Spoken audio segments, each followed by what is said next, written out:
Get the proof to make the sale on today's episode. Today's episode is brought to you by ConvertKit. To find out how ConvertKit can help you grow your business, save money, and increase your relationship with your email list, head over to servenomaster.com/ConvertKit right now.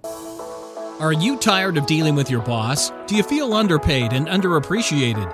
If you want to make it online, fire your boss and start living your retirement dreams now, then you've come to the right place.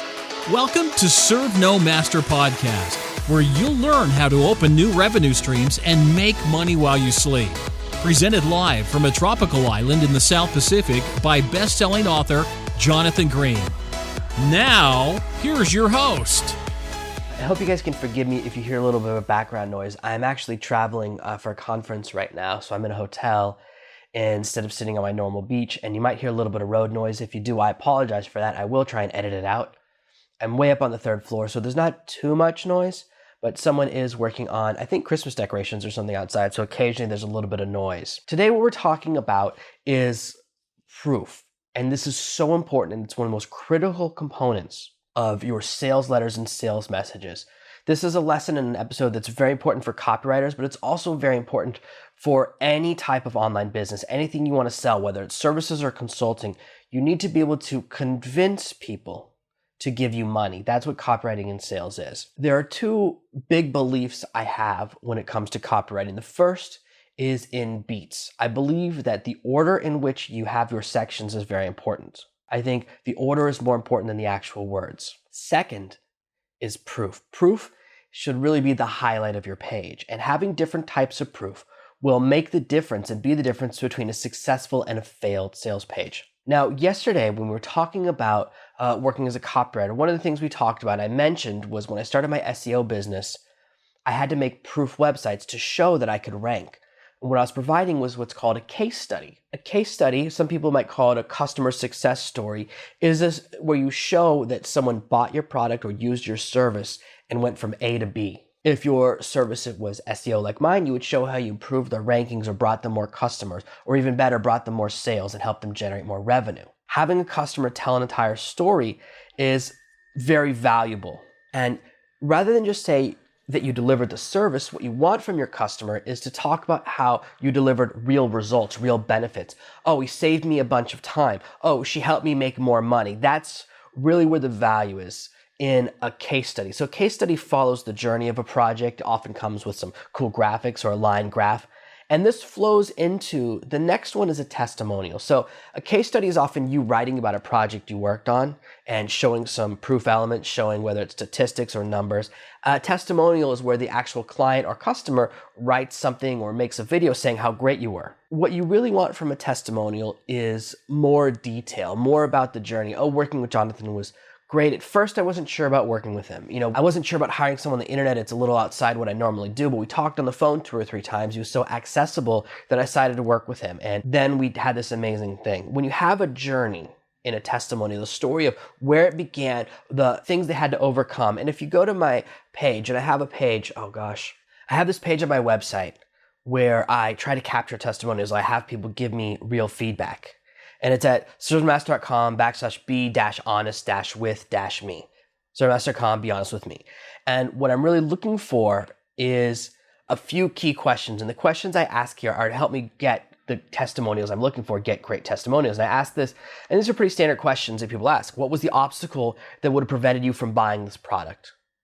What did you find as a result of buying this product? What specific feature did you like the most? What are 3 additional benefits? Would you recommend it to other people? Why?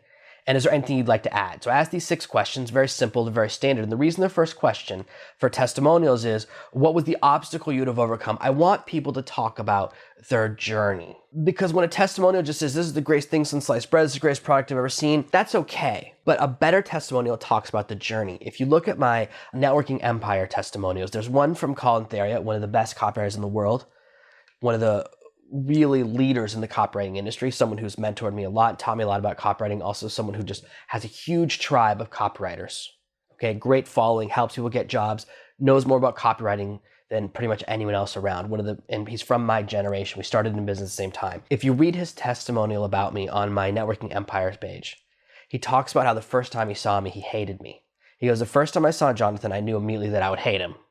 I hated everything about him. That's such a powerful intro because I'm talking about the ability to network. What's more powerful than turning someone who hates you into a testimonial? Most people, their first thought is, oh, I should cut out all the bad parts. But no, you want to show the real parts. And these 6 questions, I think they're taught by a lot of other people. They've been around for a while. The 6 questions I use for testimonials, I didn't invent those. And what's great about having those is when you say to someone, hey, write me a testimonial, it's almost always worthless. It's very hard for people to write one that's useful because they feel like you said, hey, you're about to be on TV, think of a speech. They create all this pressure. You want to get something much more natural. And the more you get testimonials in the form of feedback. And the way I do it with the software I use, you write a testimonial, then it comes to me in the 6 questions, and I kind of format it as paragraphs and send it back and say, hey, is it okay like this? It's a 2-step process. So even if you go to that page and submit a testimonial, I won't use it until I have your permission to use the final version of it.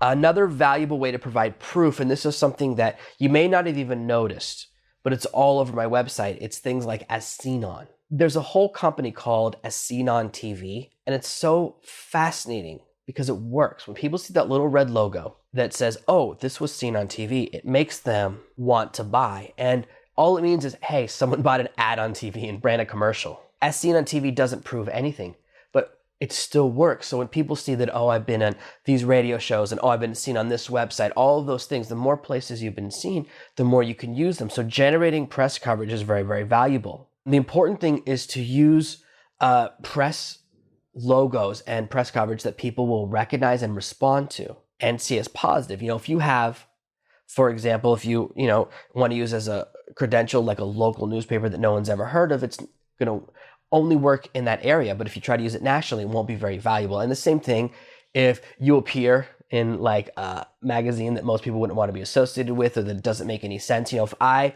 was on the cover of Heavy Metal Quarterly, would that make you want to hire me to do SEO for your business? So you want to make sure that it fits and that it's respectable, and then you just can use it very subtly. You don't have to provide a link to the original appearance. Most of my appearances, I did a bunch of radio appearances for a while to promote a product.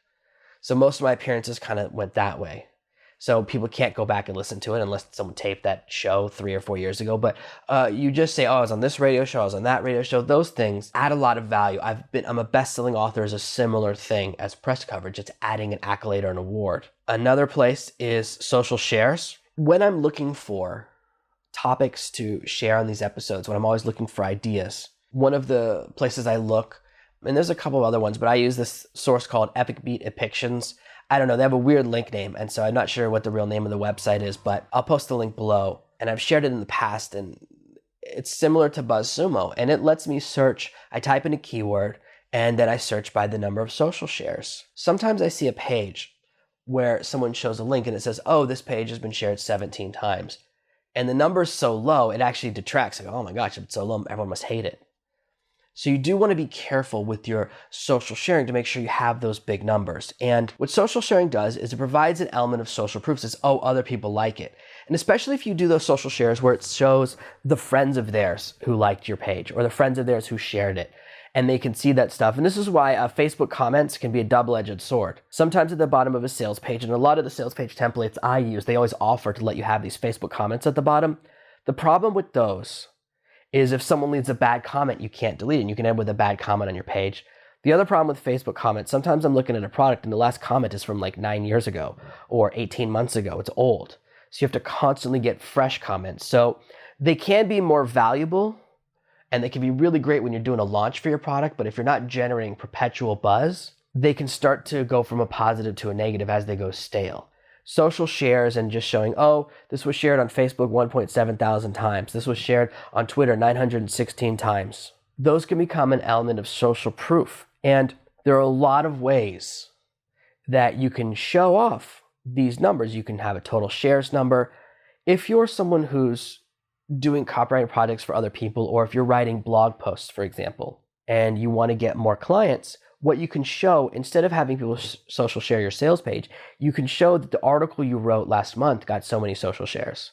So you can show that your work itself is popular. Sometimes that's the better way to demonstrate your expertise. I think I watch every single money TV show about investing or buying or rich people helping entrepreneurs. I try to watch all of them.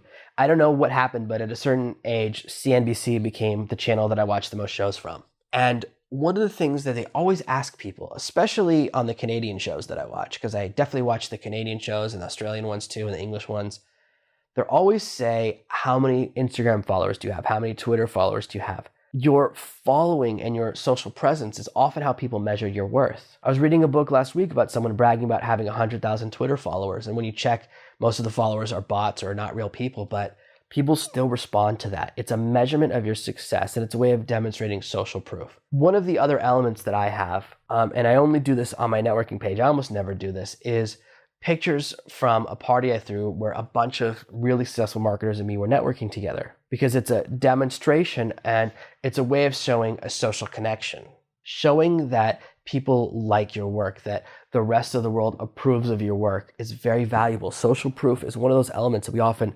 struggle to get our hands on. If you're selling a physical product, if you're doing something in the health space especially, what you may need is research studies, which is where you do a full medical test to see if people got better results. This is very, very important if you're doing a physical product or you're an inventor. I find it interesting when people screw around with research studies, because smart people can tell right away when something's up. And I watch on these shows a lot of times, people sometimes come in with research studies that don't match their claims, or they have a research study that is about something else. They go, oh, here's a research study that shows this type of thing works. And they didn't actually do a study for their own product. Now, running a study in your own product can be expensive. I know that. This is why I don't do physical products. It's a very expensive upfront area. But let's say you wanted to, for example, I saw an invention where someone invented a new hard hat that had a built-in solar-powered fan. I thought it was actually a pretty good invention. Makes sense, working as a construction worker in the hot sun. And they went to get an investment, and the guy says, well, have you done a study to confirm that you can use this? See, in America, you have to pass a safety rating test. You can't just say this is a hard hat. It has to pass the test to show that it does a job. A hard hat is meant to protect someone from something falling off a roof, like someone dropping a hammer on their head. So it's a very specific thing that's not about looks, it's about safety. And so you have to pass their safety inspections, and these people hadn't done it. And I found that very interesting, and I think it massively affected the valuation of their company. Oh, you have a great product, but until it passes safety inspection, that's just an idea. Understanding how studies work is critical. If you have a generic health study, I've watched people go, oh, here's a study that eating seaweed is good. Here's a study showing that working out with extra weights on your clothes is good. And it goes, yeah, that's a generic study that applies to any product in your market, right? If you're trying to be a product differentiator, you have something unique, you have to do a study about your specific product. Now, it depends on the market you're in, the way you'll use these and which different proof elements you'll use. I'm always trying to have as many varied and valuable proof elements, and the more visual your proof elements are, the better. Having a list, for example, if I had a list of people that went to my high networking party, that would be okay. If I said, oh, here's a bunch of people that I've networked with or worked with in the past, I just had a list of names. That's okay, that's better than nothing. But pictures of me with them is even better than that. So the better your visual is, the more you can visually represent things. Saying I helped someone go up in rankings. If you go to any SEO website, they always have that up bar graph showing more and more traffic and flying up the rankings. That's valuable. People want to see that. That's what they respond to. Lots of visuals and captions. And another way of showing proof is, of course, showing the money or showing the final results of the product. So sometimes it's a graph. If you look at any fitness product, there's always the before and after pictures. If it's a financial course, there's pictures of paychecks. And I have pictures of paychecks on some of my offers, kind of showing the revenue they've generated for me. So people go, oh, this really works, or here's what it is. You want to know what your result is. Sometimes I see courses that don't make a financial promise, or they make a crazy financial promise. And those are the two ends of the spectrum. If you promise people make $1 million in 4 days, don't do that. Like, I don't go that far in that direction. It will increase your sales. The more wild your promises are, and if you can get away with them, then the more money you'll make. It's unfortunate, but people really respond to those. Hey, make $38,000 in the next 45 minutes. People click and buy that stuff all the time. I don't sell that way anymore. I mean, I've never really sold that way. I've never gone that far down the spectrum, but I'm really not interested in over-promising. Even if it bumps my sales numbers, there's a point beyond which I don't like to go in my marketing. But understanding where that point is very important. Understanding people will respond to that. Most of those fitness pictures you see, before and after pictures, they're not always the same person. They're always photoshopped like crazy. And oftentimes what they'll do is they'll take an Olympic athlete. Most people who are in the Olympics don't make a lot of money. Olympics, you can't get paid. You're an amateur athlete or whatever. They take these amazing athletes and they say, hey, why don't you gain a bunch of weight? Let me take some photos and then use my tool and lose a bunch of weight again. And they do that a lot. And that's how they get a lot of those before and after pictures are from someone who was really ripped, put on some weight for a photo, and then got ripped again. And it's all about showing before and after pictures that technically it is before and after picture, but it's also about massaging the truth. And, as Sun Tzu said, all warfare is built on deception, and my modification is that all warfare is built on perception. So you can create and actively seek out testimonials, actively seek out proof. You don't need to massage the results as much as, creating those before and after pictures and using twins or whatever. But the more you can show the proof, the more your sales will happen. So if you have a good structure, the good order, following the correct beats of your sales letter, and you have really good proof elements, the rest of it almost becomes irrelevant. The rest of it, having an engaging story, having the magical words, that ends up only being 20% of it. You're 80% of the way there with the correct order and really great proof elements. So that's what you should work on more than anything else. I often find that people struggle with proof elements early on. They create a product and they want to release it as fast as possible. So they don't have any reviews, they don't have any proof it works, they don't have any testimonials, and they kind of get stuck in that phase. How do I find people to do testimonials? So if you're taking work as a copywriter, you'll have clients who are like, oh, no one's ever seen it or used it. I'm still testing a product right now that I want to do a big testimonial for because it's someone who'd be a good contact for me and someone that I've known for a few years. But unfortunately, last night the software glitched and I wasn't able to make one of the key components work. And even though I can tell you right now, if I recommended this product, it's a $1,000 product, I'd make a couple of sales this week. But I can't do it until I'm sure it works. And so one of the problems I think with the sales messaging for this product is that the proof element's not all the way there yet because I don't think the product's ready for prime time, to be honest with you. I'm running into multiple problems with it that you really shouldn't. And I was hesitant about it. I even had someone ask me about it. I said, I can't tell you I think it's good yet. A big part of your proof is integrity. So make sure that you don't push too far. But when you're creating your sales messages, whatever you're trying to sell, whether you want someone to hire you as a consultant, whether you want someone to buy one of your products, the ability to provide proof and testimonials is very critical. Sometimes when someone approaches me about a coaching project, they want to talk to one of my other coaching clients. Even when someone's not a referral, they end up wanting to speak to someone else. Say, oh, I want to speak to someone else to get the real deal. And I don't always let people do that. There's sometimes people are just tire kickers, and you don't want to let a bunch of tire kickers hassle your real clients. But every once in a while, if you're really serious and this is the last thing you do, finally talk to someone. I don't often let people do that because then it can become a whole thing. But sometimes that's what people need. People want to see, okay, I've seen the proof, I've seen the thing, but let me hear what the person has to say. So the more you invest time in that, and if you're working with someone as a copywriter, say, hey, why don't you give me 10 copies of the product and let me go out and get testimonials for you. Let me get some reviews. Let me get some proof stuff. That's a way you can increase your value as a copywriter. Say, hey, I also provide the testimonials. And you can have a group of people that are just your beta tester friends. And that's very, very valuable. Thinking outside the box and thinking of ways to overcome any project, any problem in a project is really going to help you separate yourself from the competition. Most people, when they see a problem, like they get approached, someone says, hey, I've got this great product, I have no testimonials. They go, oh, well then I can only write you a crappy sales letter.